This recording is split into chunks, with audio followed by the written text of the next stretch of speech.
তুমি হয়তো বাইরে সবার কাছে হাসি মুখে থাকো, কিন্তু ঘরের দরজা বন্ধ হতেই শুরু হয় ঝগড়া, অভিযোগ, ঠান্ডা যুদ্ধ। যে জায়গাটা হওয়া উচিত ছিল তোমার শান্তির ঠিকানা, সেটাই যদি হয়ে ওঠে অশান্তির কারাগার, তখন বেঁচে থাকাটাই দায় হয়ে যায়। আজ আমরা কথা বলবো কিভাবে সেই অশান্তি থেকে বেরিয়ে এসে নিজের জীবনকে শান্তির ঠিকানায় বদলে ফেলা যায়। Please subscribe the channel. সংসার শব্দটা শুনলেই কারোর মনে আসে নিরাপত্তা, ভালোবাসা আর শান্তির ছবি, কিন্তু বাস্তবতা অনেক সময় অন্যরকম। কত মানুষ আছে যারা বাইরের পৃথিবীকে সামলে ঘরে ফেরে একটু শান্তি খুঁজতে, কিন্তু ঘরে পা রাখতেই সেই শান্তি হারিয়ে যায়।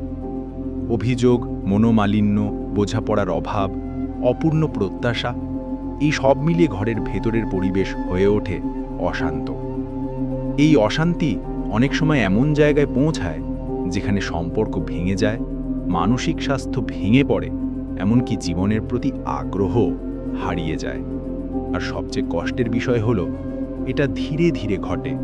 অনেক সময় আমরা বুঝতেই পারি না কখন সেই ভালোবাসার সম্পর্কের মধ্যে তিক্ততার বীজ রোপণ হয়ে গেছে। মানুষের জীবনে অশান্তির বড় কারণ হলো আমি ঠিক, তুমি ভুল, এই মানসিকতা। প্রত্যেকেই চায় নিজের কথা, নিজের যুক্তি, নিজের মতামত প্রমাণ করতে। কিন্তু সংসার কোনো আদালত নয় যেখানে একজন জিতবে আর অন্যজন হারবে। সংসার হলো একসাথে চলার পথ, যেখানে দুজনের জেতা মানেই দুজনের মানিয়ে নেওয়া। অনেক সময় দেখা যায় ছোট্ট একটা বিষয় থেকেই শুরু হয় বড় ঝগড়া।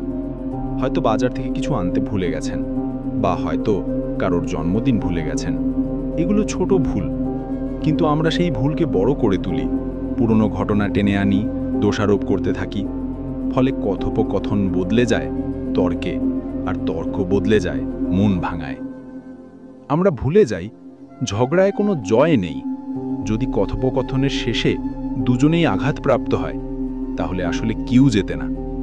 সংসারের শান্তি ফিরিয়ে আনতে প্রথম যে জিনিসটা প্রয়োজন, সেটা হলো শোনা। শুধু কান দিয়ে নয়, মন দিয়ে শোনা। যখন আমরা কারোর কথা মন দিয়ে শুনি, তখন অন্যজন অনুভব করে যে আমার অনুভূতি গুরুত্বপূর্ণ, আমাকে গুরুত্ব দেওয়া হচ্ছে। এটাই অনেক অশান্তি কমিয়ে দিতে পারে। কিন্তু সমস্যা হলো আমরা অনেক সময় শোনার চেয়ে উত্তর দেওয়ার জন্য অপেক্ষা করি। অর্থাৎ অন্যজন কথা বলছে আর আমরা মনে মনে ভাবছি এটার জবাব কি দেব। ফলে আমরা তার আসল কষ্টটা বুঝতেই পারি না। Please subscribe the channel. আর একটা বড় কারণ হলো ইগো। সংসারে ইগো হলো ধ্বংসের বীজ। কে আগে ক্ষমা চাইবে, কে আগে এগিয়ে আসবে, এই ছোট্ট অহংকার অশান্তিকে আরো গভীর করে তোলে। যদি আমরা একবার ভাবি যে সম্পর্কটা বাঁচানো বেশি জরুরি নাকি আমার ইগো, তাহলে হয়তো আমরা দ্রুত সমাধান খুঁজে পাব। শান্তির আর একটা গুরুত্বপূর্ণ উপাদান হলো কৃতজ্ঞতা। যখন তুমি প্রতিদিন নিজের সঙ্গীর ভালো দিকগুলো দেখো, স্বীকার করো আর ধন্যবাদ দাও, তখন সম্পর্কের উষ্ণতা বাড়ে। কিন্তু যদি শুধু খুঁত ধরো, তাহলে সেই ভালোবাসা ধীরে ধীরে শুকিয়ে যায়। আমাদের মনে রাখতে হবে সংসার মানে শুধু দায়িত্ব ভাগাভাগি নয়, আনন্দও ভাগাভাগি করা। একসাথে সময় কাটানো, মনের কথা বলা, ছোটখাটো সারপ্রাইজ দেওয়া, এসবের মাধ্যমেও অশান্তি কমে যায়। তবে এর মধ্যে সবচেয়ে গুরুত্বপূর্ণ হলো নিজের মানসিক শান্তি তৈরি করা।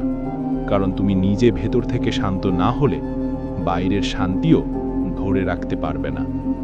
নিজেকে সময় দেওয়া, প্রার্থনা বা মেডিটেশন করা, বই পড়া বা প্রিয় কাজ করা, এসব তোমার ভেতরের শান্তি ফিরিয়ে আনে। তুমি যখন শান্ত, তখন ঝগড়ার সময়ও তুমি মৃদু স্বরে কথা বলতে পারবে, সমাধান খুঁজে বার করতে পারবে। অনেক সময় সংসারের অশান্তি আসে টাকা পয়সার চাপ থেকে। এই চাপের কারণে একে অপরের ওপর বিরক্তি এসে পড়ে। এক্ষেত্রে খোলামেলা আলোচনা, বাজেট তৈরি আর প্রয়োজন হলে বাইরে থেকে পরামর্শ নেওয়া, এগুলো শান্তি ফিরিয়ে আনার বড় উপায়। আর একটা জিনিস মনে রাখা জরুরি, অশান্তি কখনো এক পক্ষের দায় নয়। দুজনের ভুল মিলেই সম্পর্কের টানাপোড়েন তৈরি হয়। তাই সমাধান খুঁজতেও দুজনকেই এগিয়ে আসতে হবে। যখন তুমি চেষ্টা করবে বোঝার, যখন তুমি প্রতিবার তর্কের বদলে কথোপকথন বেছে নেবে, তখন তুমি দেখবে ধীরে ধীরে পরিবেশ বদলাচ্ছে। আজ যেটা অশান্তির জায়গা কাল সেটা হয়ে উঠতে পারে শান্তির বন্দর। সবশেষে মনে রেখো, একটা শান্ত সংসার তৈরি হয় প্রতিদিনের ছোট ছোট ভালোবাসার কাজ দিয়ে, বড় বড় কথায় নয়। প্রতিদিন যদি তুমি ভাবো যে আজ আমি কি করলে আমাদের সম্পর্কটা আরেকটু ভালো হবে, তাহলে অশান্তি ধীরে ধীরে মিলিয়ে যাবে। তুমি হয়তো সব পরিবর্তন একদিনে আনতে পারবে না, কিন্তু একদিন করে একটু একটু করে বদল আনতে পারবে, এবং সেই বদলই তোমার সংসারকে করে তুলবে শান্তির আশ্রয়, যেখানে ফিরে এসে তুমি হাসি মুখে বলবে, এটাই আমার ঘর, এটাই আমার শান্তি। Please subscribe the channel.